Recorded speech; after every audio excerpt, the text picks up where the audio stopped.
পারমাণবিক ইস্যুতে ইরানকে কোনোভাবেই ছাড় দিতে প্রস্তুত নয় যুক্তরাষ্ট্র।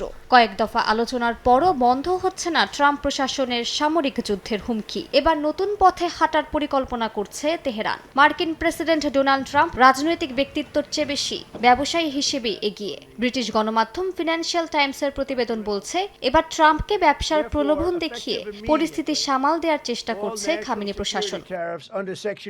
প্রতিবেদন অনুযায়ী যুক্তরাষ্ট্রকে তেল, গ্যাস ও খনিজ খাতে বড় বিনিয়োগের সুযোগ দেওয়ার পরিকল্পনা বিবেচনা করছে ইরান। সম্ভাব্য প্রস্তাবে মার্কিন কোম্পানিগুলোর জন্য জ্বালানি উত্তোলন অধিকার, কৌশলগত খনিজে প্রবেশাধিকার এবং অবকাঠামো প্রকল্পে অংশীদারির সুযোগ থাকতে পারে। লক্ষ্য একটাই, চলমান অচলাবস্থাকে বাণিজ্যিক সুযোগের রূপ দিয়ে উত্তেজনা প্রশমিত করা।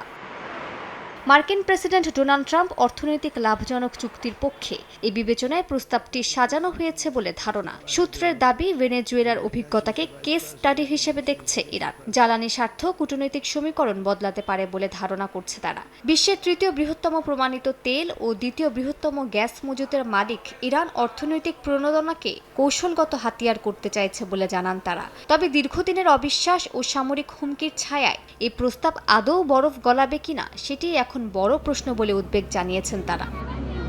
মালিহা সুহরাওয়ার্দী, সময় সংবাদ।